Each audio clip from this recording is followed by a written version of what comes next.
Howdy folks, Doc here with Last Best Tool, and I've got 3 options for some portable or EDC micro drivers. All of these in a pen formation or configuration and different price points, but oddly they're all on sale right now on Amazon. Now, our lives seem to be revolving more and more around tiny fasteners. We have all kinds of objects that we use daily, especially if you're into EDC things, and they are just littered with all kinds of different small fasteners. Most of them are hexes, torxes, sometimes small Phillips, small slotted, but these are 3 good solutions. My favorite is this HOTO, or HOTO. This is HOTO. I've done stuff with their products before. This is a really cool little one. It's about 15 bucks on Amazon. Sometimes they actually have sets of these. Comes in 3 different colors. They describe the bits as being alloy steel. They are magnetically held in this carousel. Pretty slick. The only reason this one kind of comes up to the top out of all of these is just the fit and finish is so nice. It's just a joy to use. Really simple, dampened, and it's got the strongest magnet of the 3. Not that you're really risking a bit falling out of any of them, but it's definitely noticeable. It's a strong magnet in there. But this one is a 24-in-1, so there are 24 different possibilities here as far as hexes, torques, Phillips, and some specialty bits. Do you need all 24? Probably not. We'll get to that. Now, a little bit less expensive one is the WORKPRO. Remember, this was about 15 bucks. The WORKPRO is about $11. It's also a 24-in-1. It says it's S2 steel. Same complement of different bits. Little shinier. Comes in 4 different colors, but the $11 one is not available in all the colors. It does have a fairly strong magnet.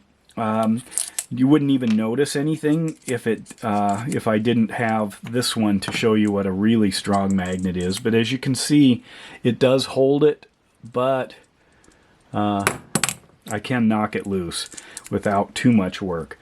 So it would be nice if it was stronger, but that's also what you pay for is the magnet.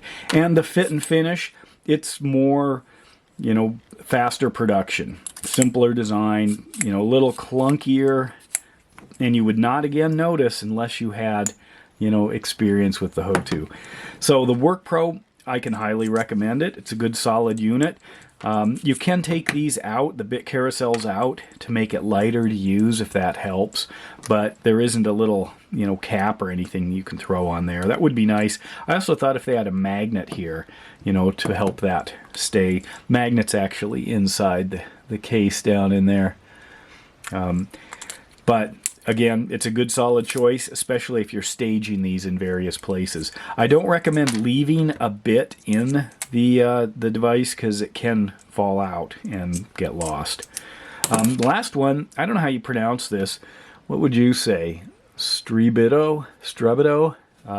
But anyway, this is a pen configuration. This thing sells right now, at least at the time of this video, for 5 bucks on Amazon, and it is a 13-in-1. Comes in 2 colors, and you can see in the bit carousel, obviously far fewer bits, but it's much more like a pen in size rather than a big old Sharpie or something. But on this one, they say that it's chrome vanadium steel on these different bits. As far as the magnet, use this one. These are harder to get out, but you can see it's kind of this flexible bit carousel. I don't know how long it'll last, but again, we're talking a $5 tool. This one, barely in there. Holds it without the carousel in it. If I put the carousel in it, still there. Simple design. It does not have knurling up in the very front, which sometimes is where you want it. But if you drop this into your palm, by the way, all 3 of these have spinning tail caps, which is really nice. Really important, I think, for the dexterity. But anyway, I've got fairly large hands, and look where my thumb and index finger are sitting. So you'd really have to have huge hands to get out down here. I can't do that. Can't reach it. But this is where I'd be. But you can also use it like a pen. It fits in the hand just nice. This one's it also works here. It's a little slippery. This one is a little slippery as well and just uses these faceted sides. But anyway, so you got a $15 24-in-1, an $11 24-in-1, and a $5 13-in-1. The 13-in-1, if you look at this complement of things, I'll go ahead and put this one back in so you can see, will probably serve most needs. So, you know, you've got, what do we have? T4 and 5, or 1.4, 1.5 and a 4. This one, pop that out. Again, not designed for speed. What do we got here? T3 and a 2 Phillips, and a T2 and a, call that a Y2. I'll just let you see. You can look these up, but it does have a good complement of different torques. No hexes on this guy. If we dig this thing out, lots of torques. Here's a hex. What do we have here? 1.5 and 2. Anyway, you can look them up. These are really handy. They're very nice to just throw in a travel kit. They're under the size. TSA usually doesn't care. And if you're worried, you can separate these things so that they don't think there's some magazine or something. But overall, my favorite, plenty good, and perfect for EDC, this Strebito. Let me know your thoughts if there's another one that you use, and what you think of these if you've got them. And with that, Doc out.